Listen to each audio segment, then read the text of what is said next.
Bien que c'est un jour où on déplore le départ du maître spirituel, à la fois on glorifie également son entrée dans les divertissements éternels du Seigneur. Alors bien sûr, Srila Prabhupada n'est pas une âme conditionnée, il est un associé éternel du Seigneur qui vient dans ce monde pour aider les êtres qui ont oublié leur lien éternel avec Krishna. Beaucoup d'êtres ont des désirs, mais ceux qui ont assez de qualifications et qui ont éteint la flamme des désirs matériels et qu'ils peuvent comprendre que l'âme a une forme et que le Seigneur a une forme, à ce moment-là, ils désirent réintégrer les divertissements du Seigneur suprême. Et cette réintégration commence par le développement de l'amour de Dieu.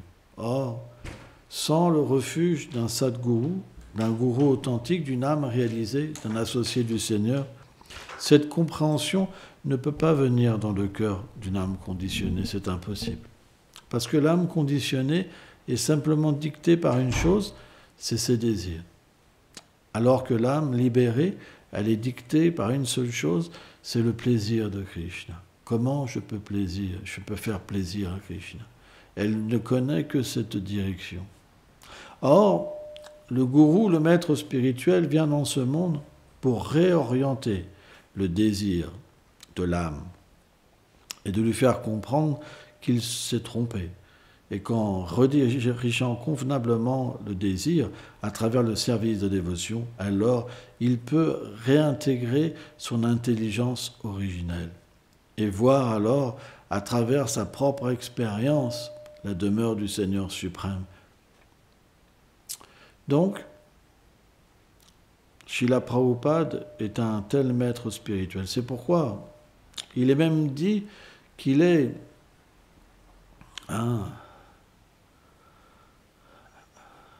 l'acharya de cet âge.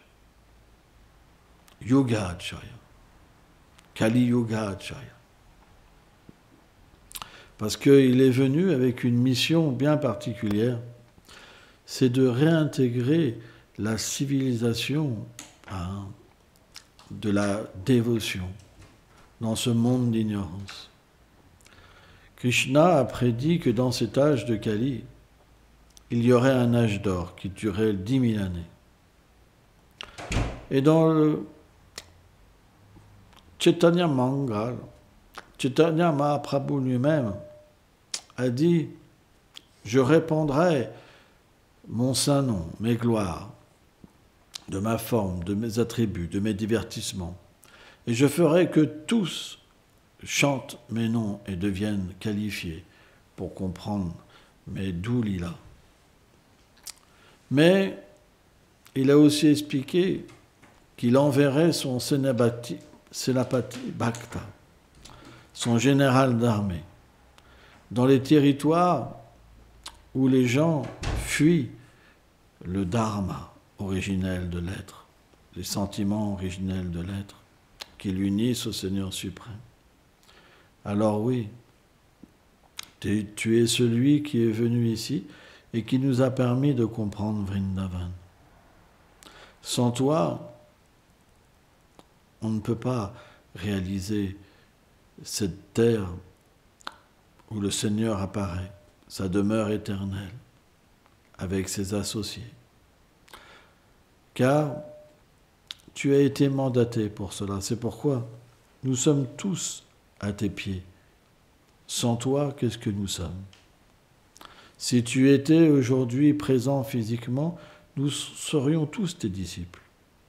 Personne ne pourrait s'opposer à une telle divinité. Ça ne serait pas possible. On serait ridicule à côté de toi. Mais parce que tu es absent physiquement, bien que tu sois présent d'une manière subtile, et aussi physiquement pour tes purs serviteurs, alors tu nous donnes cette tâche d'accompagner des êtres. Mais on n'est pas des fous. On est simplement là pour les amener à ton refuge. Car nul ne peut te remplacer. Tu es éternellement le plus grand ami de Krishna, le plus grand ami intime de Krishna. Qui peut te remplacer? On est simplement des atomes sous tes pieds pareils au lotus, qui sont doux et effulgents. Tes ongles sont comme des pleines lunes. Et les signes qui sont sous tes pieds sont la richesse de ton attachement pour Radha et Krishna. Oh, toi dont la beauté surpasse des millions de cupidons, tu charmes même Krishna lui-même. Que pouvons-nous dire? Lorsque tu marches dans ton visage et que tu es avec tes associés, alors tu cueilles les cœurs. Et nous te suivons simplement par attraction, par amour. Tu es si beau, tu as un tel amour, oh Gurudev. C'est pourquoi aujourd'hui, je mendie sincèrement tes pieds pareils au lotus. Aide-moi, s'il te plaît. C'est tellement difficile. Si tu n'es pas là, qu'est-ce que je vais devenir? Je suis une âme des plus déchues. Même si je suis ton serviteur, si tu n'es pas là, à quoi ça sert d'être un serviteur? C'est pourquoi je te prie sincèrement, s'il te plaît, reprends-moi, accompagne-moi, protège-moi. Je ne sais pas tout seul quoi faire. C'est trop dur ce monde. Personne veut de Krishna. Personne veut revenir à la demeure suprême. Ils ont tous des motifs. Tu es venu, tu as prêché. Comment c'est possible? C'est un miracle. En vérité, Krishna Chandra, ton meilleur ami, avait tout préparé pour toi. Tous ses disciples merveilleux étaient simplement des êtres qui avaient déjà pratiqué dans leur vie passée. Sans ça, tout ceci n'aurait pas été possible. Mais tu nous as dotés d'une intelligence particulière pour comprendre ta nature. C'est pourquoi aujourd'hui, tes dévots ont aussi besoin de comprendre quelque chose de plus interne. Et c'est pourquoi nous mendissons humblement de te révéler d'une manière plus confidentielle, pour que dans tes cœurs de tes dévots, ils puissent alors te comprendre et ne pas voir simplement l'aspect externe d'un acharya, d'une personne mise en pouvoir, Nityananda Avesh, par le Seigneur Nityananda. Les êtres ont besoin de te comprendre tel que tu es aussi, Avraj.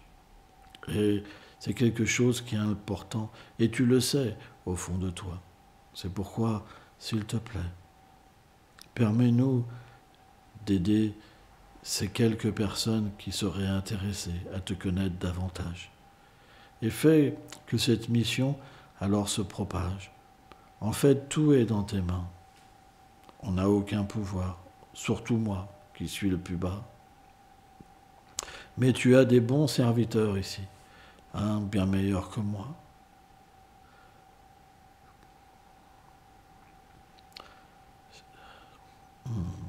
C'est pourquoi, si je suis incapable, alors donne-leur du pouvoir, s'il te plaît, pour qu'ils fassent les choses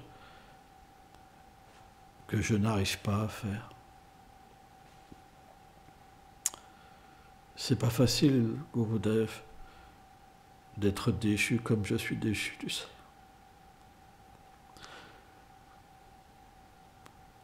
Je suis tellement qualifié, Gurudev. C'est pourquoi, s'il te plaît, aide-nous, à répandre tes gloires. Jai Srila Prabhupada ki jai.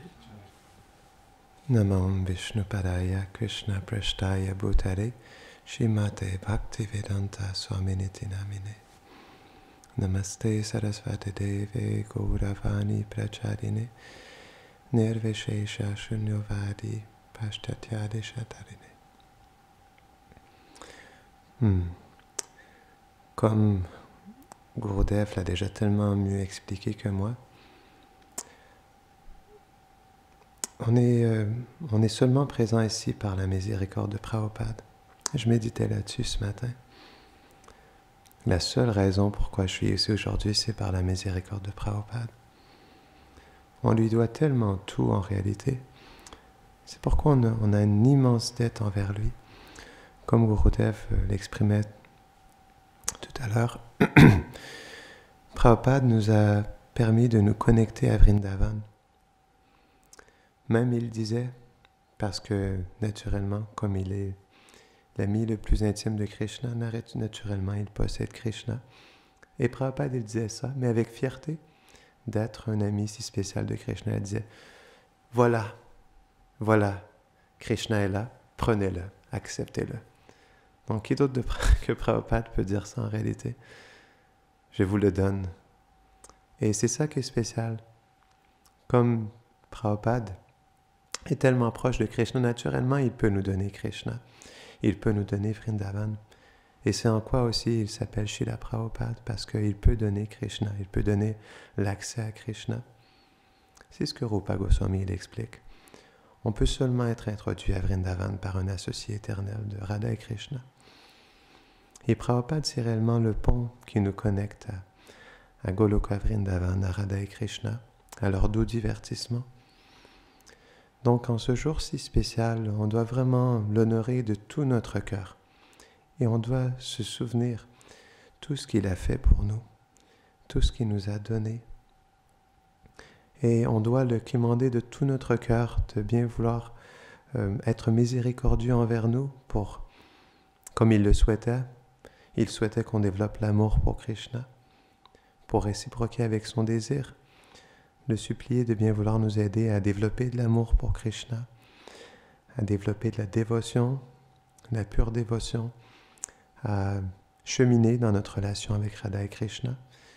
Et aussi, comme on est dans ce monde et Prabhupada nous a demandé de nous-mêmes de devenir des Vaishnavas, mais aussi d'aider les autres à devenir des Vaishnavas, d'aider les autres à se connecter à la miséricorde de Prabhupada, comme Gurudev l'expliquait, aider les autres à prendre refuge en Srila Prabhupada. Donc ça, c'est comme ça, c'est ce que Prabhupada il a expliqué. C'est comme ça qu'on peut rembourser notre dette envers lui. Il a dit à ses premiers disciples, « Je vous ai tout donné. » Donc maintenant, vous devez, pour repayer votre dette, vous devez partager cette miséricorde aux autres. Donc comme on a tellement reçu de miséricorde de Prabhupada, de notre maître spirituel, alors nous aussi, on doit être dans cette disposition, tout d'abord, de progresser sincèrement vers la pure dévotion et aussi de se donner complètement pour les autres. Parce que Prabhupada s'est donné complètement pour les êtres de ce monde. Donc c'est comme ça qu'on peut aussi rembourser notre dette envers Srila Prabhupada. On doit se donner dans le service pour les autres, dans le service tout d'abord du maître spirituel de Prabhupada, de notre Guru Parampara, de Radha et Krishna, mais à travers le fait de suivre leurs instructions, de servir les êtres dans ce monde et de les aider à recevoir cette miséricorde, à faire plus de sukriti pour un jour s'abandonner davantage aux pieds parés au lotus de Radha et Krishna. Donc en ce jour si spécial chez la Prabhupada, je m'en dis de tout mon cœur ta miséricorde. Tu sais, je suis tellement inqualifié et j'aimerais tellement pouvoir être un meilleur serviteur, un meilleur disciple. Donc, je t'en prie, Prabhupada, s'il te plaît, aide-moi à progresser vers la pure dévotion. Aide-moi à être un meilleur serviteur. Je veux juste être un petit instrument dans tes mains, dans les mains de mon Gurudev. Je t'en prie, Prabhupada, s'il te plaît, sois miséricordieux. Jai Srila Prabhupada ki. Quoi dire après ces beaux partages, moi qui suis tellement qualifié pour pouvoir te glorifier chez la Prabhupada. Mais comme mon maître spirituel m'a demandé de dire quelque chose, je voulais d'abord en premier te remercier parce que je suis simplement ici par ta miséricorde, parce que effectivement, depuis ma naissance, j'ai cette bonne fortune de pouvoir entendre tes gloires, de pouvoir chanter ton nom et petit à petit me connecter de plus en plus à toi, et spécialement quand Gurudev partageait cet aspect de cette belle mission, Radha Kripa, de aussi te faire découvrir dans un aspect plus intime, plus profond, et dans ton aspect éternel en tant qu'ami intime de Radha et Krishna. Et cet aspect-là, je l'ai découvert par l'entremise de ton très cher disciple, et j'en suis tellement heureux et tellement fortuné de pouvoir te découvrir sur cet aspect aussi. Parce que dans ce monde, bien évidemment, ton aspect d'acharya et de prédicateur et de Nityananda Havesh, celui qui est venu dans ce monde pour délivrer les âmes déchues, cet aspect pour moi est aussi très important, et je l'apprécie énormément. Et c'est pourquoi en ce jour, j'aime bien partager certains mémoires de tes gloires à travers tes disciples qui t'ont connu physiquement, parce que on parle à son niveau, et moi personnellement j'ai pas de qualification pour te glorifier sous un aspect plus interne. Donc j'ai écouté récemment un de tes disciples qui partageait justement la première rencontre qu'il avait avec toi, et il expliquait que c'était tellement spécial quand tu arrivais à l'aéroport. Tout le monde était vraiment en attente. Certains des personnes présentes allaient te voir pour la première fois, et donc ils avaient une attente vraiment très intense de pouvoir enfin voir ta forme physique, parce que naturellement ils entendaient tes gloires à travers tes disciples qui étaient déjà initiés, mais ils ne t'avaient pas encore rencontré. Et donc il expliquait que lui-même, il ne t'avait pas encore rencontré, donc il attendait ce moment avec tellement d'impatience. Et quand tu es enfin arrivé à l'aéroport, tout le monde a commencé à chanter, à danser avec tellement d'extase, et ensuite il expliquait qu'il a vu des hommes, des femmes qui tombaient au sol, qui pleuraient, qui vraiment avaient beaucoup d'émotions en te voyant. Et lui-même était un peu surpris parce qu'il ne ressentait pas cette émotion-là, alors qu'il se disait « c'est la première fois que je rencontre mon maître spirituel et je ne pleure pas, comment ça se fait? Je dois avoir tellement de désirs matériels. » Et il se sentait tellement inqualifié, tellement déchu.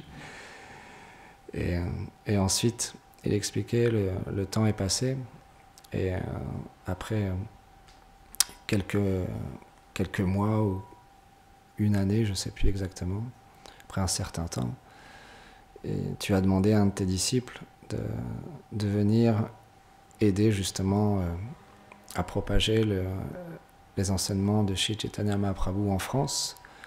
Donc tu as demandé à un de tes disciples, Bhagavan Das, de venir aider ici en France, et spécialement donc à Paris.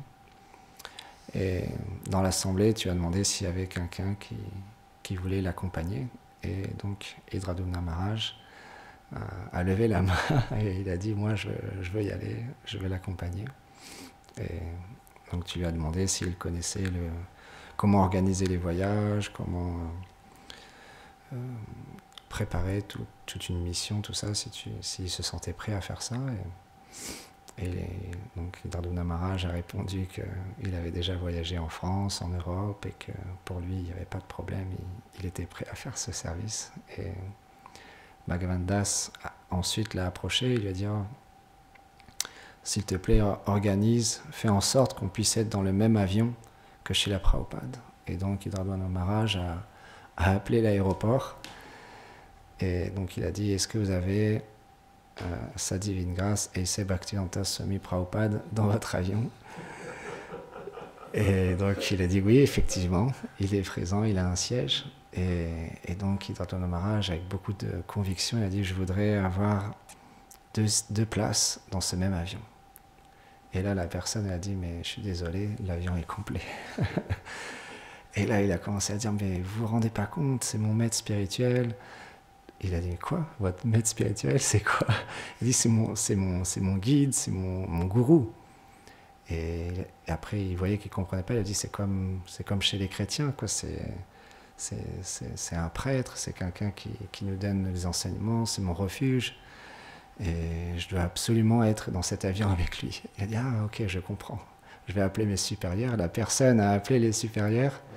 Elle a expliqué la situation. Il a dit bon, on a trouvé un arrangement. Vous allez pouvoir avoir 2 sièges dans l'avion de votre maître spirituel.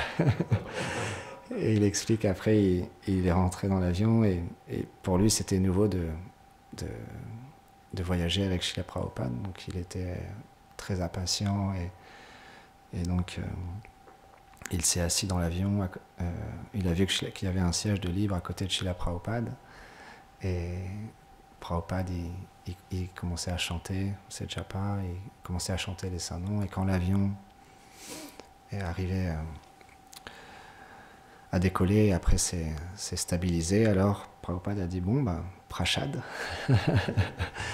Et là, Hidradhana Maharaj, il ne savait pas quoi faire, il avait rien préparé, ce n'était pas lui qui était en charge de préparer quoi que ce soit.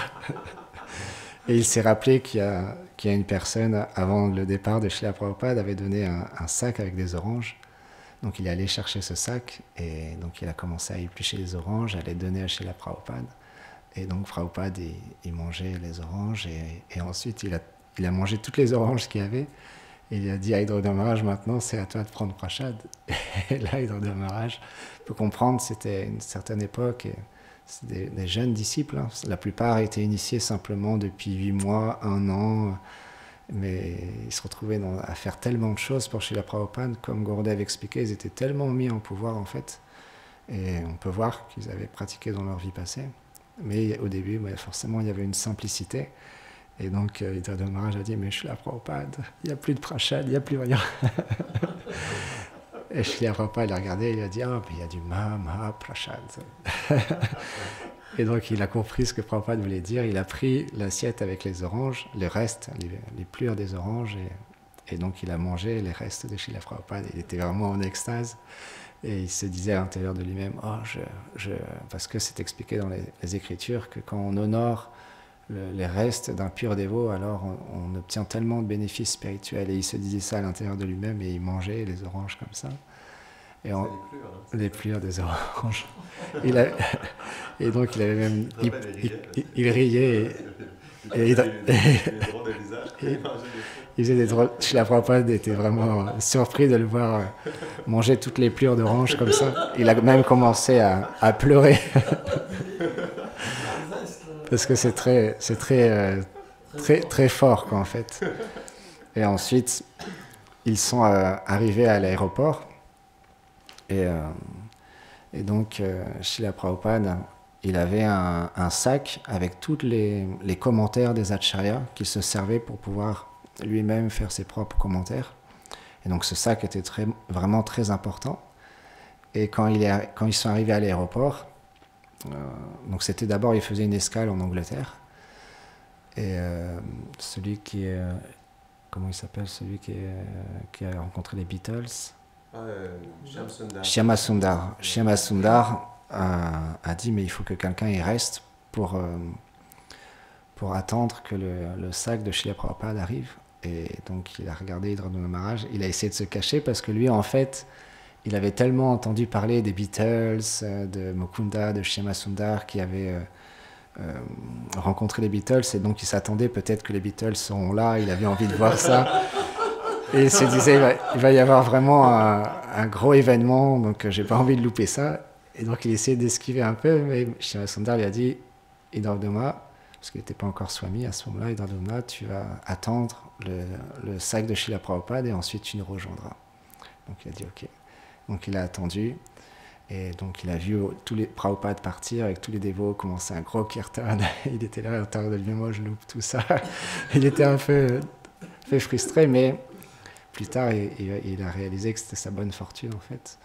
Et après 1h30, le sac est enfin arrivé. Donc il a commencé à 1h30 d'attente. Et donc il a soulevé le sac, parce qu'il était très lourd, il y avait tous les livres de Srila Prabhupada, il l'a mis sur un chariot. Il est allé à l'extérieur de l'aéroport, et puis il ne savait pas quoi faire, donc il a appelé un taxi, il n'avait pas d'autre choix, et il lui a donné l'adresse. Le taxi, sur la route, lui a dit « Cher monsieur, vous n'avez pas l'air très bien, qu'est-ce qui se passe? Est-ce que tout va bien ?» Il a dit « Non, ça ne va pas du tout, j'ai loupé toute la cérémonie de mon maître spirituel. » Il a dit « Quoi, votre maître spirituel? C'est quoi ?» Donc de nouveau, il lui a expliqué ce que c'était le maître spirituel. Et il lui a dit « Désolé pour vous, j'espère qu'il y aura un meilleur jour pour vous. » Et quand il est arrivé au temple, Hidraduna Maharaj, il a porté le sac tant bien que mal, il a ouvert la porte, et là les dévots avec grand sourire, « Oh, Hidraduna, tu as tout loupé. » Il y avait une cérémonie tellement exceptionnelle, c'était tellement merveilleux, mais bienvenue. Et donc il voulait au moins avoir un petit peu de prashad, parce qu'il avait fait tout le trajet, et il avait vraiment envie d'honorer du prashad. Il a dit « Est-ce qu'il reste du prashad, la nourriture sanctifiée ?» Et là, tous les dévots l'ont regardé, il a dit « Ah, mais il ne reste plus rien. Toutes les assiettes sont vides, il n'y a plus rien. On est vraiment désolé. » Et là, il était encore plus dépité. Et il lui a dit « Mais s'il vous plaît, aidez-moi, on va amener le sac de Srila Prabhupada dans sa chambre. » Il a dit « Oh non, nous, on est tellement remplis, on ne peut plus bouger.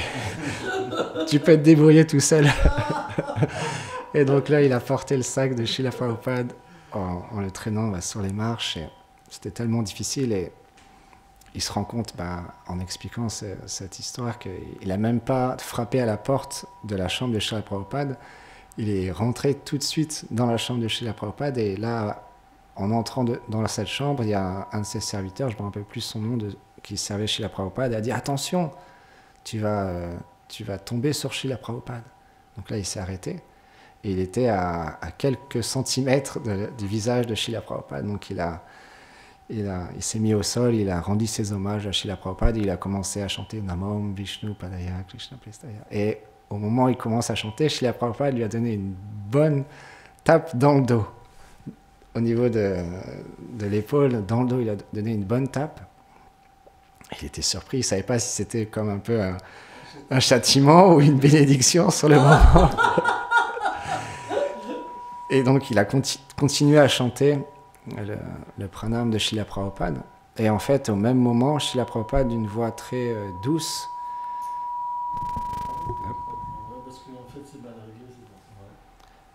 il lui a dit, en fait, dans ce monde, tout est difficile, mais quand je te ramènerai au Goloka Vrindavan, tout sera sublime et tellement merveilleux. Et au même moment, Srila Prabhupada est parti. Mais il n'a pas entendu, en fait, Srila Prabhupada dire ça.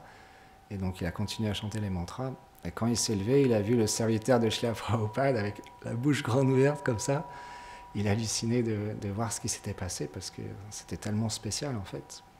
Et donc, il s'est retourné vers lui, et il lui a dit « Oh, tu as vu, Srila Prabhupada, il t'a béni. » Il a dit « Oui, je sais. » Il m'a donné une claque sur la tête, mais une frappe sur l'épaule. Il a dit non, il a dit quelque chose ensuite. Et donc là, il lui a répété ce que Srila Prabhupada avait dit. Et là, il a été vraiment touché. Il a compris qu'en fait, c'était sa bonne fortune d'avoir attendu tant de temps le sac de Srila Prabhupada, d'avoir un peu galéré dans cette situation. Et finalement, son désir, c'était de vouloir assister à cet événement, mais servir le maître spirituel. Et c'est tellement spécial, et il a compris en fait que c'était vraiment un cadeau très, très précieux que Srila Prabhupada lui avait dit en le touchant de cette manière et en partageant cette phrase qu'il a vraiment portée. En fait, il explique dans sa vie ensuite, quand il a eu des moments un peu difficiles, ou des fois c'était un peu plus austère, où il se rappelait toujours de ce moment où Srila Prabhupada lui a partagé ça. Donc, on est très fortuné de pouvoir être associé avec Srila Prabhupada, et on prie comme Hidraduna Maharaj qu'on puisse être béni par sa grâce, et qui nous permettent de nous ramener auprès de lui. Go Premanande Shila Prabhupada Ki Jai. On va chanter d'abord Stakam.